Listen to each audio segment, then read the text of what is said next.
ನಿರಂತರ ವರ್ಕ್ ಮಾಡೋದೇ ಸಕ್ಸಸ್ಸಿಗೆ ಕಾರಣ. ನಿರಂತರ ವರ್ಕ್ ಮಾಡಿದ್ರೆ ಸಕ್ಸಸ್ ಕಾರಣ ಅಂತ ತಪ್ಪು ಸರ್ ಅದು. ನನಗಿಂತ ವರ್ಕ್ ಮಾಡೋರು ನಮ್ಮಲ್ಲಿ ಎಷ್ಟು ಜನ ಸ್ಟಾಫ್ ಇದ್ದಾರೆ, ಅವ್ರು ಯಾಕೆ ಇಂಪ್ರೂವ್ ಆಗಿಲ್ಲ? 2-3 ವಿಷಯ ಇದೆ.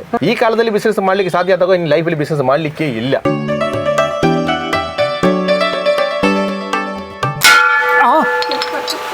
ಏನು ಮಂಗೋಡ್ಬಿಟ್ರೆ ಸರ್, ಅದು ಚಹಾ ತಿಂಡಿಗೆ ಗಂಟೆ ಹೊಡೆದದ್ದು. ಅಂದ್ರೆ 2 ಎಕರೆಯಲ್ಲಿ ಅಲ್ಲಿ ಕೆಲಸ ಮಾಡ್ತಿದ್ದಾರೆ, ಅವರನ್ನೆಲ್ಲ ಕರೀಲಿಕ್ಕೆ ಹೋಗ್ಬೇಕಲ್ಲ.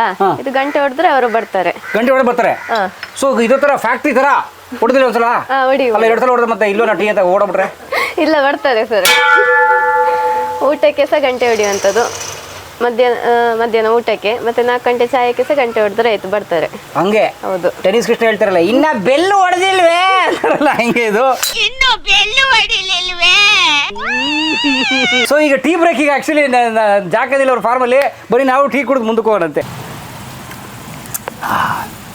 ಸೊ ಈಗ ನೀವು ಸ್ವಲ್ಪ ಸಕ್ಸಸ್ ಆಗಿದ್ದೀರಿ, ಕಾಲ್ ಸೆಂಟರ್ ಇದೆ, ಕಾಲ್ ಮೇಲೆ ಕಾಲು ಹಾಕೊಂಡು ಕುತ್ಕೊಂಡು ದುಡ್ಡು ಎಣ್ಸಲ್ಲ. ಈಗ ವರ್ಕ್ ಮಾಡ್ತೀರಿ ನೀವು? ಇಲ್ಲ ವರ್ಕ್ ಮಾಡೋದು ನಾವು ಈಗ ಇರ್ಲಿಕ್ಕೆ ಸಾಧ್ಯನೇ ಇಲ್ಲ, ಮತ್ತೆ ಆಸ್ಪತ್ರೆ ಖರ್ಚು ಮಾಡಬೇಕಲ್ಲ ನಾವು. ಈ ಬೆರಳಿದೆಯಲ್ಲ, ಈ ಬೆರಳುಗೆ ಆರೋಗ್ಯ ಇರೋ ತನಕ ನಮ್ಗೆ ಕಸಿ ಕಟ್ಬೋದು. ಮಾಡ್ತಾ ಇರ್ತೇನೆ ನಾನು. ಹೆಬ್ಬೆರಳು. ಓ, ಏಕಲುವಿನಿಗೆ ಹೆಬ್ಬೆರಳು ಬಾಣ ಬಿಡೋಂಗೆ ಬೇಕಿತ್ತು. ಯಾಕಂದ್ರೆ ಕಸಿ ಕಟ್ಟಲಿಕ್ಕೆ ಈ ಬೆರಳು ಒಂದು ಇಂಪಾರ್ಟೆಂಟ್. ತಂಬು. ತಂಬು ಇರೋರ್ಗು ದುಡಿತು. ಅದು ಇರೋದಕ್ಕೆ ನಾನು ಈ ಕಸಿ ಕಟ್ಬೋದು, ಅಷ್ಟೊಂದಿಗೆ ಮಾಡ್ತಾ ಇರ್ತೇನೆ. ಕಸ್ಟಮರ್ಗೆ ನನ್ನ ಹತ್ರ ಮಾತಾಡಲಿಕ್ಕೆ ಬರೋದು, ಅವರಿಗೆ ಬೇಕಾಗೋದು ನಾನೇ. ಗಿಡಕ್ಕಿಂತ ಹೆಚ್ಚಾಗಿ ನಮ್ಮ ಹತ್ರ ಮಾತಾಡಬೇಕು, ನಮ್ಮ ಕೈಲಿ ಗಿಡ ಕೊಂಡು ಹೋಗಬೇಕು. ಎಷ್ಟು ಜನ ನನ್ನೊಟ್ಟಿಗೆ ಸೆಲ್ಫಿ ತೆಗಿಲಿಕ್ಕೆ ತಗೊಂಡು ಹೋಗ್ತಾರೆ ನಮಗೆ.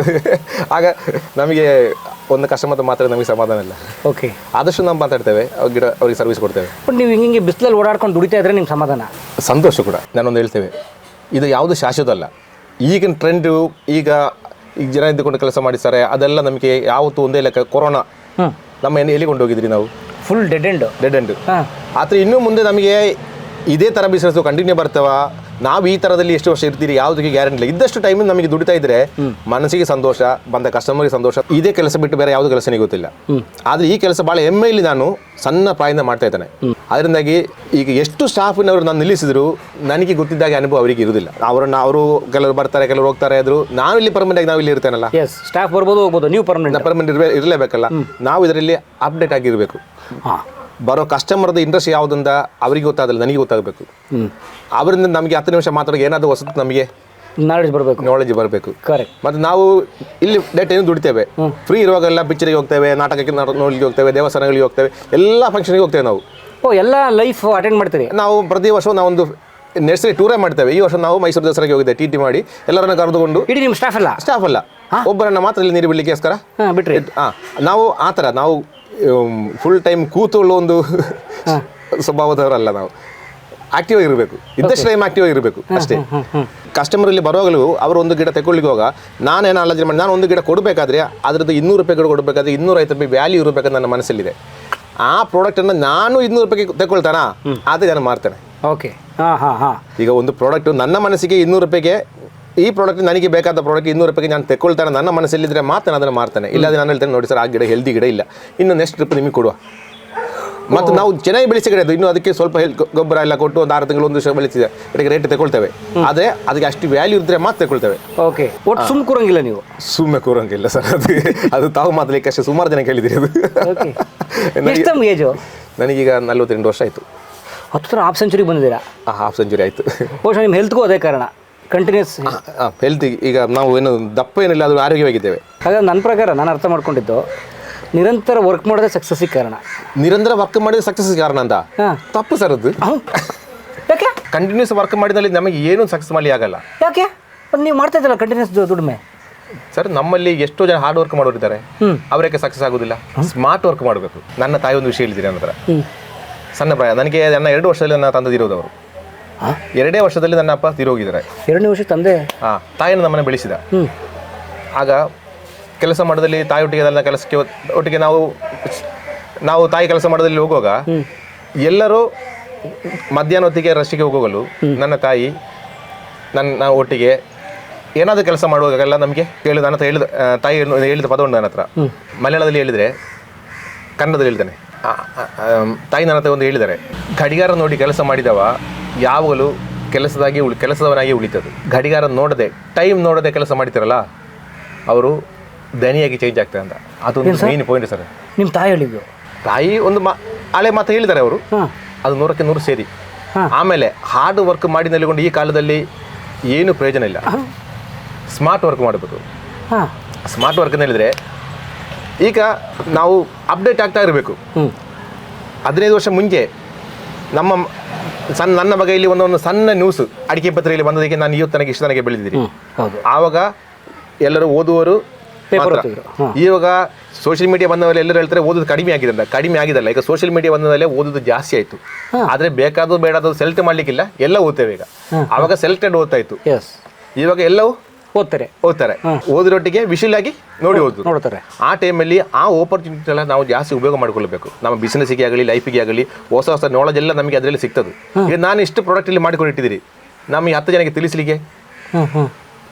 ಆ ಕಾಲದಲ್ಲಿ ಫೇಸ್ಬುಕ್, ವಾಟ್ಸಪ್ಪು, ಯೂಟ್ಯೂಬು, ಈಗ AI ಇದೆಲ್ಲ ನಾವು ಅಪ್ಡೇಟ್ ಆಗಿ ಇರಬೇಕು. ಆ ಥರ ಇರುವಾಗ ನಮಗೆ ಎಫರ್ಟ್ ತುಂಬ ಕಡಿಮೆ ಸಾಕು. ನಮ್ಮಲ್ಲಿದ್ದ ಪ್ರಾಡಕ್ಟ್ಗಳು ಬೇಕಾದ ರೈತರಿಗೆ ಬೇಕಾದವರಿಗೆ ಡೈರೆಕ್ಟ್ ನಮಗೆ ತಲುಪಿಸಲಿ ಆಗ್ತದೆ. ಅವರೊಟ್ಟಿಗೆ ಮೀಟ್ ಆಗಲಿಕ್ಕೆ ಸುಲಭ. ಇವಾಗ ಈ ಕಾಲದಲ್ಲಿ ಬಿಸ್ನೆಸ್ ಮಾಡಲಿಕ್ಕೆ ಸಾಧ್ಯ ಆದಾಗ ಇನ್ನು ಲೈಫಲ್ಲಿ ಬಿಸ್ನೆಸ್ ಮಾಡಲಿಕ್ಕೆ ಇಲ್ಲ.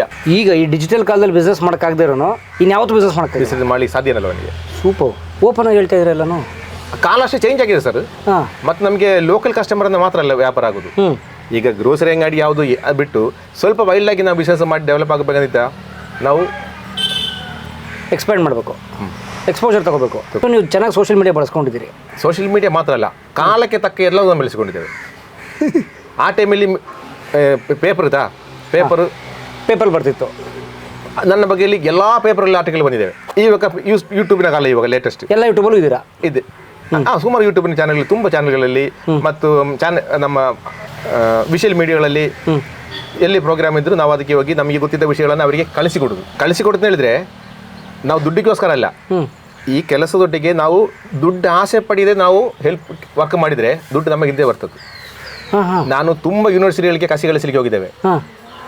ಅವರು ಕೊಡೋ ದುಡ್ಡು ಕೂಡ ನಾನು ತೆಕ್ಕೊಳ್ಳದೆ ಕಳಿಸಿದೆ. ಯಾಕೆಂದರೆ ನನಗೆ ಬೇಕಾಗೋದು ದುಡ್ಡಲ್ಲ, ದುಡ್ಡು ನನಗೆ ಹಿಂದೆ ನಾಳೆದು ಬರ್ತದೆ. ನಮಗೆ ಗೊತ್ತಿದ್ದ ನಾಲೆಜ್ನ ಶೇರ್ ಮಾಡಿದರೆ ಈಗ ಎಷ್ಟೋ ಶಾಲೆ ಮಕ್ಕಳಲ್ಲಿ ಕಲೀಲಿಕ್ಕೆ ಬರ್ತಾರೆ. ನಾನು 1 ರೂಪಾಯಿ ತಗೊಳ್ಳೋದಿಲ್ಲ, ಕಾಲೇಜಿನಲ್ಲಿ ಬರ್ತೇವೆ. ನಾವು ಆ ಮಕ್ಕಳಿಗೆ ನಾವು ಕಸಿ ಕಟ್ಟಿದ ವಿಧಾನ ಕಳಿಸಿಕೊಟ್ಟು ಅವರೊಂದು 1-2 ಗಂಟೆ ಇಲ್ಲಿ ಸ್ಪೆಂಡ್ ಆಗಿ ಹೋದರೆ ನಾಳೆ ಅವರನ್ನೆಲ್ಲ ರೈತರಾಗೋ ಟೈಮಲ್ಲಿ ಅವರ ಮಕ್ಕಳಿಗೆ ಹೇಳ್ತಾರೆ, ನಾನು ಅಲ್ಲಿ ಹೋಗುವ ಅಲ್ಲಿ ಜಾಕಲಿನಲ್ಲಿ ಅಪ್ಪನಿಗೆ ಕಳಿಸಿದೊಬ್ಬರು ಇಲ್ಲಿ ಇದ್ದಾರೆ, ಇದೇ ದಾರಿಯಲ್ಲಿ ಬಂದಾದರೂ ಹೋಗ್ತಾರೆ. ಅವರು ನಮ್ಮ ನೆನಪಿಸ್ತೇವೆ. ನಮ್ಮ ಹೆಸರು ತುಂಬ ದೊಡ್ಡಕ್ಕೆ ಬೆಳೀಲಿಕ್ಕೆ ಸಾಧ್ಯ ಇದೆ, ಆರೋಗ್ಯ ಸರಿ ಇದ್ದರೆ. ಆರೋಗ್ಯ ಸರಿ ಇರಬೇಕಾದ್ರೆ ನಾವು ಆಕ್ಟಿವ್ ಆಗಿ ಹಾರ್ಡ್ ವರ್ಕ್ ಮಾಡಬೇಕು, ಅದೊಂದು ವಿಷಯ. ಅದರಿಂದ ಹೆಚ್ಚಾಗಿ ನಾನಿಷ್ಟೇ ದುಡ್ಡಿನ ಆಸೆ ಪಡ್ಕೊಂಡು ಮುಂಚೆ ಹೋಗಿಲ್ಲ. ಇವಾಗ ನಮಗೆ ಚೆನ್ನಾಗಿ ಬಿಸ್ನೆಸ್ ಇದೆ, ಇನ್ಕಮ್ ಟ್ಯಾಕ್ಸ್ ಕಟ್ತಾ ಇದೆ ನಾನು. ಯಾವುದು ನರ್ಸರಿಗೆ? ನರ್ಸರಿಗೆ ಕಮರ್ಷಿಯಲ್ ಅಲ್ಲ. ಸೊ ಇದಕ್ಕೆ ಇನ್ಕಮ್ ಟ್ಯಾಕ್ಸ್ ಇದೆ, ಕೃಷಿ ಅಂತ ಬರಲ್ಲ. ಇದು ಕೃಷಿ ಅಂತ ಬರಲ್ಲ, ಬಿಸ್ನೆಸ್ ಟ್ಯಾಕ್ಸ್ ಕಟ್ತೀರಿ. ಕೃಷಿ ಭೂಮಿ ಇದೆ, ಕೃಷಿ 6 ಎಕರೆ ಜಾಗ ಇದೆ. ಇದು ಬಿಟ್ಟು ನರ್ಸರಿ ಫಾರ್ಮ್ ಬಿಟ್ಟು ಕೃಷಿ ಭೂಮಿ ಇದೆ, ಅದಕ್ಕೆ ಆ ಇನ್ಕಮ್ಗೆ ಟ್ಯಾಕ್ಸ್ ಇಲ್ಲ. ಆದರೆ ಈ ಬಿಸ್ನೆಸ್ ಇನ್ಕಮ್ಗೆ ಟ್ಯಾಕ್ಸ್ ಇದೆ. ನರ್ಸರಿ ಮಾಡಿ ಟ್ಯಾಕ್ಸ್ ಕಟ್ತಿದ್ದೀರಿ? ಕಟ್ಟಬೇಕು. 10ನೇ ಕ್ಲಾಸು 3 ಮಾರ್ಕ್ಸು. ನರ್ಸರಿಯಲ್ಲಿ ತುಂಬ ಸಂತೋಷ ಆಗ್ತದೆ. ಯಾಕಂದ್ರೆ ನಾವು ಒಂದು ಬೀಜ ಹಾಕಿ ಅದು ಮೊಳಕೆ ಬಂದು ಅದನ್ನು ಬೆಳೆಯುವಾಗ ಅದನ್ನು ಕಸಿ ಕಟ್ಟಿ ನಾವು ಒಂದು ಗಿಡ ಕೊಡುವಾಗ ಅದಕ್ಕೆ ತುಂಬ ಪ್ರೊಸೆಸಿಂಗ್ ಇದೆ. ಒಂದು ಹೆಣ್ಣು ಮಗುವಿನ ಮದುವೆ ಮಾಡಿ ಕೊಟ್ಟ ಮೇಲೆ ಆ ಮನೆ ಅವಳು ಸಮೃದ್ಧಿ ಮಾಡ್ತೇವೆ. ನಾವು ಕೊಡೋ ಗಿಡಗಳು ಕೂಡ ಅಲ್ಲಿ ಆ ಥರ ಬರಬೇಕಂತ ನಮ್ಮ ಆಸೆ. ಆ ಪ್ರೀತಿಯಲ್ಲಿ ಕೊಟ್ಟರೆ ಆ ಕೊಂಡೋಗೋರಿಗೆ ಸಂತೋಷ, ನಮಗೆ ಸಂತೋಷ. ಅಲ್ಲಿ ಬೆಳೆದ ಮೇಲೆ ಅವರು ನಮ್ಮನ್ನು ಫಾಲೋ ಮಾಡ್ತಾ ಇರ್ತಾರೆ. ನೋಡೋಣ ಇಲ್ಲಿ ಗಿಡ ಹೀಗೆ ಆಗಿದೆ, ಹಾಗೆ ಆಗಿದೆ, ಅದು ಒಂದು ಕಾಯಿ ಬಂದು ತೆಗಿಬೇಕಾ, ಅಲ್ಲ ಅದೊಂದು ಗಿಡ ಬಾಡಿದೆ, ಅದಕ್ಕೆ ಏನಾಗಬೇಕು, ಒಂದು ಹುಳ ಬಂದಿದೆ, ಅದಕ್ಕೋಸ್ಕರ ನಾವು ಕಾಲ್ ಸೆಂಟರ್ ಇಟ್ಕೊಂಡಿದ್ದೇವೆ. ಬರೀ ಗಿಡ ಮಾರಕ್ಕೆ ಕಾಲ್ ಸೆಂಟರ್ ಅಲ್ಲ ನಿಮ್ಗೆ? ಅಲ್ಲ, ಅದು ನಾವು ಆನ್ಲೈನಾಗಿ ಮಾರಾಟ ಮಾಡಿ ಶುರು ಮಾಡಿದ ಮೇಲೆ ಅದಕ್ಕೆ 100 ಡೌಟ್ಗಳು ಬಂದೇ ಬರ್ತವೆ.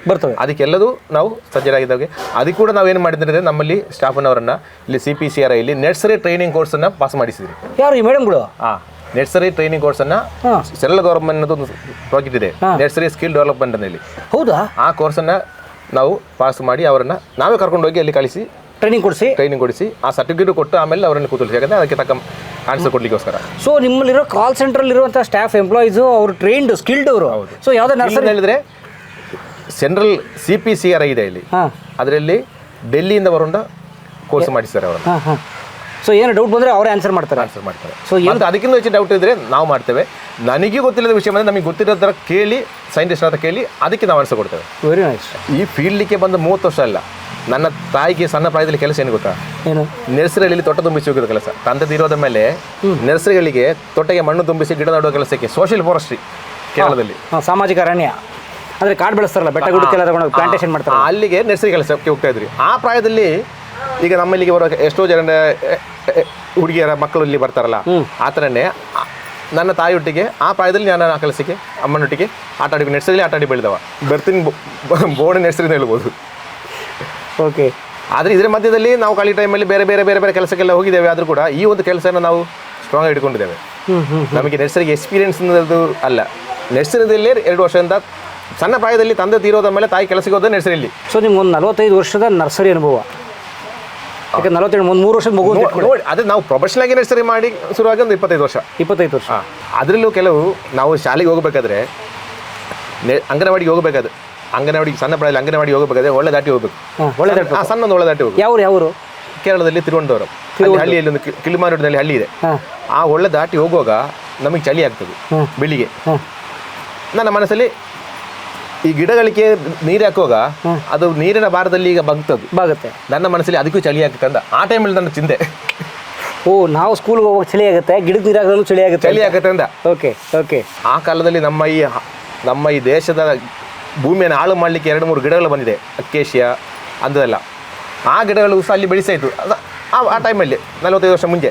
ಅಕ್ಕೇಶಿಯ ಗಿಡ ಫಸ್ಟ್ ಚಿಗುರು ಬರುವಾಗ ಅದರದ್ದು ಎಲೆ ಹಿಂಗೆ ಅಗಲಕ್ಕೆ ಬರ್ತದೆ. ನೀರು ಹಾಕುವಾಗ ಅದು ಗಾಳಿಯಲ್ಲಿ ನೀರು ಹಾಕುವಾಗ ಅದು ಬೇರೆ ಥರದಲ್ಲಿ ಹಿಂಗೆ ಆಡುವಾಗ ನನ್ನ ಮನಸ್ಸಲ್ಲಿ ನೀರು ಹಾಕಿದ್ ಬೇಡ ಚಳಿ ಆಗ್ತದೆ ಹೇಳ್ತೆ ಅಂತ. ನನಗೆ ಯಾವತ್ತೂ ಈ ಗಿಡಗಳೊಟ್ಟಿಗೆಲ್ಲ ಒಂದು ತನ್ನ ಒಂದು ಪ್ರೀತಿ, ಕನ್ಸರ್ನ್. ಗಿಡಗಳೊಟ್ಟಿಗೆ ನನ್ನ ಮನಸ್ಸಲ್ಲಿ ಅದು ಆಲೋಚನೆ ಮಾಡಿದೆ, ಗಿಡಗಳು ಆಲೋಚನೆ ಮಾಡ್ತಾ ನನಗಿತ್ತು. ಓಕೆ. ಅದು ಇಷ್ಟೆಲ್ಲ ಈ ತಂಡಕ್ಕೆ ಈ ಗಿಡಗಳನ್ನು ನನ್ನ ತರಿಸ್ತೇನೆ ನನಗೆ ಗೊತ್ತೇ ಇರಲಿಲ್ಲ. ಈಗ ನಾವು ಈ ಫೀಲ್ಡಲ್ಲಿ ಕಿಂಗ್ ಆಗಿದ್ದೇನೆ, ಅಭಿಮಾನದಲ್ಲಿ ಹೇಳ್ತೇನೆ. ಬರೀ ದುಡ್ಡು ಸಂತೋಷ ಕೊಡಲ್ಲ. ಸಂತೋಷ ದುಡ್ಡಲ್ಲ ಸರ್, ದುಡ್ಡು ಸಂತೋಷ ಕೊಡುವುದೇ ಇಲ್ಲ. ಸಣ್ಣ ಮಕ್ಕಳಿಗೆ ಆದರೂ ದೊಡ್ಡವರಿಗೆ ಆದರೂ ಅವರು ಮಾಡಿದ ಕೆಲಸನ ನೋಡಿ 10 ಜನ ಚೆನ್ನಾಗಿದೆ ಮಾಡಿದ್ದು. ಈಗ ಇತ್ತೀಚೆಗೆ ಇಲ್ಲಿ ಒಂದು ಇನ್ಸಿಡೆಂಟ್ ಆಯಿತು. ಈ ಊರಿನಲ್ಲಿ ಸ್ವಲ್ಪ ಸಮಸ್ಯೆ ಇದ್ದವರನ್ನು ನಾವು ಹೆಲ್ಪ್ ಮಾಡಿದ್ದೇವೆ. ಊರಿನವರೆಲ್ಲ ನನ್ನ ಹತ್ರ ಅನ್ಲಿ, ನೀವು ಒಳ್ಳೆ ಕೆಲಸ ಮಾಡಿದ್ರಿ ಹೇಳಿ. ಆಗ ನಾನು ಏನು ಹೇಳಿದ್ರೆ, ನನಗೆ ಗೊತ್ತಿದೆ ನಾನು ಮಾಡಿದ ಒಳ್ಳೆ ಕೆಲಸ ಅಂತ, ನನಗೆ ಸಂತೋಷ ಇದೆ, ಅದರಲ್ಲಿ ಸಂತೋಷ ಇದ್ದ ಕಾರಣ ನಾನು ಮಾಡಿದೆ. ಆದರೆ ಈ ಕೆಲಸ ನಾನು ಮಾಡಿದ್ದು ನಿಲ್ಲಿಸಬಾರ್ದಲ್ಲ.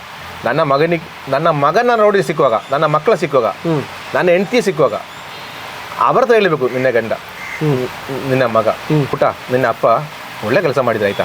ಆಗ ಅವನ ಮನಸ್ಸಲ್ಲಿ ಬರ್ತದ್ದು, ನಾವು ಕಳೆದು ದುಡ್ಡು ಮಾಡಿದ್ರಲ್ಲೆಲ್ಲ ಸಂತೋಷ, ಇಂದ ಒಳ್ಳೆ ಕೆಲಸಗಳು ಮಾಡುವಾಗ ಜನಗಳು ನಮ್ಮನ್ನು ಬೆನ್ನು ಮುಟ್ಟಿದ್ದೇವೆ. ಅದು ಅವನಿಗೆ ಒಳ್ಳೆ ಪಾಸಿಟಿವ್ ಎನರ್ಜಿ ಬರ್ತದೆ.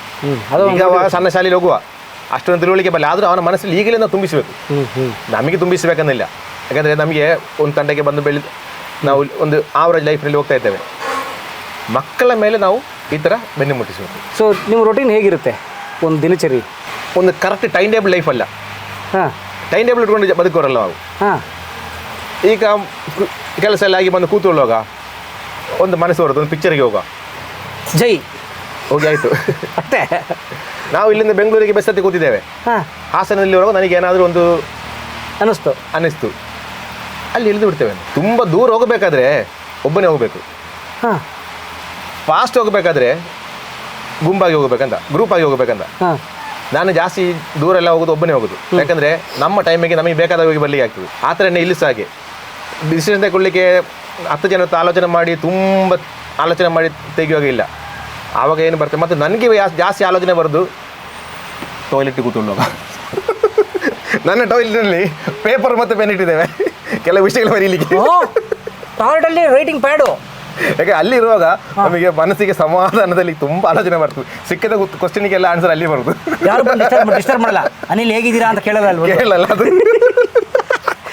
ಫೋನ್ ತಗೊಂಡು ಹೋಗಲ್ಲ. ನಮಗೆ ಅಲ್ಲಿರುವಾಗ ನಮಗೆ ಎಷ್ಟೋ ಉತ್ತರ ಸಿಕ್ಕಿದ ಸಮಸ್ಯೆಗಳಿಗೆ ಕೆಲವು ಕ್ವಶನಿಗೆ ಆನ್ಸರ್ ನನಗೆ ಟಾಯ್ಲೆಟ್ ಸಿಗ್ತದೆ. ನನಗೆ ಮಾತ್ರ ಅಲ್ಲ, ಇದು ಸುಮಾರು ಜನಕ್ಕೆ ಹಿಂಗೆ ಇರ್ಬೋದು.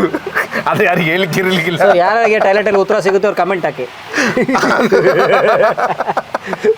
ಅಷ್ಟೇ ಅಲ್ವಾ? ಅದು ಯಾಕಂದ್ರೆ ಏಕಾಂತ ಅಂದ್ರೆ ಸಿ ದಟ್ ಮೀನ್ಸ್ ಏಕಾಂತ, ಲೋನ್ಲಿನೆಸ್ ಸಿಕ್ಕುದು ಎಲ್ಲರಿಗೂ ಒಂದೇ ಕಡೆಯಲ್ಲ.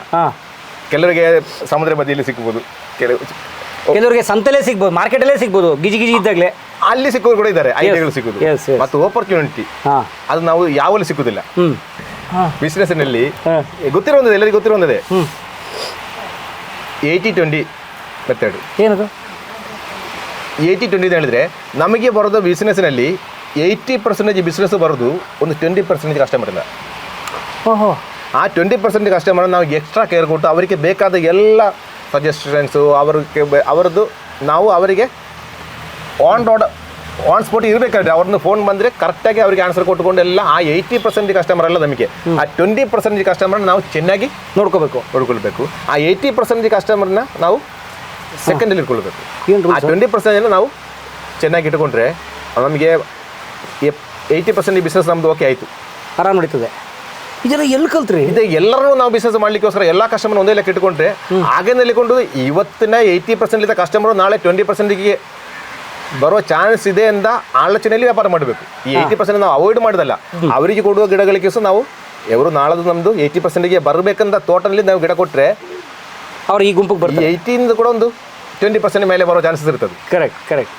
ನಾವು ನನ್ನನ್ನು ಹೊಗಳೋದಲ್ಲ, ಕೇರಳದಲ್ಲಿ ಬೆಳೆದವ ನಾನು, ನಮ್ಮಲ್ಲಿ ಪುಸ್ತಕ ಓದೋ ಅಭ್ಯಾಸ ಜಾಸ್ತಿ. ಹೌದು, ನಿಮ್ಮಲ್ಲಿ ಅಲ್ಲ ಇಡೀ ಭಾರತದಲ್ಲೇ ಅತಿ ಹೆಚ್ಚು ಶಿಕ್ಷಣ ಇರೋದು ಕೇರಳದಲ್ಲಿ. ನಾವು ಅಲ್ಲಿ ಓನ್ ಕಂಟ್ರಿ, ಎಜುಕೇಷನ್ಗಿಂತ ಹೆಚ್ಚಾಗಿ ಅಲ್ಲಿ ಪುಸ್ತಕ ಓದ್ತಾರೆ, ಲಿಟ್ರೇಚರ್ ಆ ಟೈಮಲ್ಲಿ. ಅದರಿಂದಾಗಿ ನಾವು ಈ ತಂಡಕ್ಕೆ ನೀವು ಓದ್ತೀರಾ? ಆ ಪುಸ್ತಕ ನಾವು ನನ್ನ ಬೇಕಾದಷ್ಟು ಪುಸ್ತಕಗಳಿದೆ. ನಾನು ಆಗ ಹೇಳ್ದಲ್ಲ ಟಾಯ್ಲೆಟ್ನ ವಿಷಯ, ಅಲ್ಲಿ ಕೂತು ಆಲೋಚನೆ ಮಾಡ್ತೆ ಅಂತ, ಅಲ್ಲಿ ಕೂತಲ್ಲ ಇವತ್ತು ನಮಗೆ ಆ ಥರ ನೋಡಿ ಇಲ್ಲಿ ಹೋಗಿ ಲಾಸ್ಟ್ ಆ ಪುಸ್ತಕ ಅಲ್ಲಿ ಡಿಸಿಷನ್ ಆದರೆ ಒಂದು ನೋಟ್ ಮಾಡಿಟ್ಟು ಮತ್ತೆ ಹೊರಗೆ ಬಂದರೆ ಮರ್ತೋಗ್ತದೆ ಅದು, ಅದಕ್ಕೆ ರಪ್ಪ ಬರೆದಿಟ್ಕೊಳ್ಬೇಕಲ್ಲಿ. ಟಾಯ್ಲೆಟ್ ನಿಮಗೆ ಧ್ಯಾನ ಕೇಂದ್ರ ಅದು ಸತ್ಯ. ಆಗದಲ್ಲಿ ಇದು ಗಂಟೆ ಧ್ಯಾನ ಅಲ್ಲ, ಮತ್ತೆ ಅದು ಬೇರೆ ಆರೋಗ್ಯ ಸಮಸ್ಯೆ ಬರ್ತದೆ. ನಾಳೆ ನೆಗೆಟಿವ್ ಕಮೆಂಟ್ ಹಾಕೋರು ಇರ್ತಾರೆ, ಗಂಟೆ ಹೋಗಿ ಧ್ಯಾನ ಮಾಡಿ ಅಂತಲ್ಲ, ಎಷ್ಟು ಹೋಗ್ಬೇಕು ಅಟ್ಟೆ ಹೋಗ್ಬೇಕು, ಎಲ್ಲ ಲಿಮಿಟ್ ಇರಬೇಕು ಅಂತ. ನೀವು ಹಿರಿಯಡ್ಕದಲ್ಲಿ ಕೊಟ್ಟಂತ ಒಂದೇ ವರ್ಷದ ಗಿಡ ಇದು. 1 ವರ್ಷದಲ್ಲಿ ನೀವು 1 ವರ್ಷದಲ್ಲಿ ಕಾಯಿ ಅಂತ ಹೇಳ್ತಿದ್ದೀರಲ್ಲ, ಇನ್ನು ಮುಂದೆ 1 ವರ್ಷದಲ್ಲಿ ಫಲ ಕೊಡುವಂತ ಹಲಸಿನ ಸಸಿ ಅಂತೇಳಿ ವಿಡಿಯೋದಲ್ಲಿ ಹೇಳಿ ಸರ್. ಯಾಕಂತ ಹೇಳಿದ್ರೆ ನನ್ನ ಹೆಸರು ಅರುಣ್ ಕುಮಾರ್ ಶಂಕರ್ಪುರ. ನಾನು ನನ್ನ ತೋಟದಲ್ಲಿ ನೆಟ್ಟಂಥ ಗಿಡ ಇದು. 2 ವರ್ಷದ ಮರದ ದಿವಸ ಕಳಿಸ್ತೇನೆ. ಇದು 1 ವರ್ಷದ ಗಿಡ, 2 ವರ್ಷದ ಗಿಡ. 1 ವರ್ಷಕ್ಕೆ ಹಲಸಿನ ನನ್ನ ಕಾಯಿ ಬಿಟ್ಬಿಟ್ಟಿದೆ. ಅವ್ರು ನಮಗೆ ಬೈತಾರೆ, ನೀವು ಇನ್ನು 1 ವರ್ಷದಲ್ಲಿ ಕೂಡ 1 ವರ್ಷದಲ್ಲಿ ಇರಬೇಕಂತ. ವೆರಿ ನೈಸ್ ಸ್ನೇಹಿತರೆ, ನೋಡಿ 1 ವರ್ಷಕ್ಕೆ ಫಲ ಬಂದ್ಬಿಟ್ಟಿದೆ ಅವರ ತೋಟದಲ್ಲಿ. ಮತ್ತು ಇನ್ನು ಕಡೂರಲ್ಲಿ ಮಲ್ಲಿಕಾರ್ಜುನ ಸರ್ನಲ್ಲಿ ಶ್ರೀಗಂಧ ಬೆಳೆಗಾರರ ಸಂಘದವರು, ಅವರಲ್ಲಿ 1 ವರ್ಷ 3 ತಿಂಗಳಲ್ಲಿ ಅವರು ಹಾಕಿದ್ದು 3,000 ಹಲಸಿನ ಮರ ಹಾಕಿದೆ. 3,000 ನೀವು ಗಿಡ ಕೊಟ್ಟಿದ್ದು? ನಾವೇ ಗಿಡ ಕೊಟ್ಟದ್ದು. ಈವಾಗಲೇ ಇಷ್ಟು ಚಿಕ್ಕ ಮರದಲ್ಲಿ ಫುಲ್ ಕಾಯಿದೆ, ಫೋಟೋ ಕಳಿಸ್ತಾರೆ. ನಾನು ಅವ್ರದ್ದು ನಂಬರ್ ಕೂಡ ಕೊಡ್ತೇವೆ. ಓಕೆ. ಕಡೂರು ಸ್ವಲ್ಪ ಮಳೆ ಕಮ್ಮಿ ಇಲ್ಲಿ. ಹೌದು, ಚಿಕ್ಕಮಗಳೂರು ಜಿಲ್ಲೆ. ಹೌದು, ತೆಂಗಿನ ತೋಟಕ್ಕೆ 2 ಸಸಿ ಹಾಕಿದ್ದಾರೆ ಅವರು.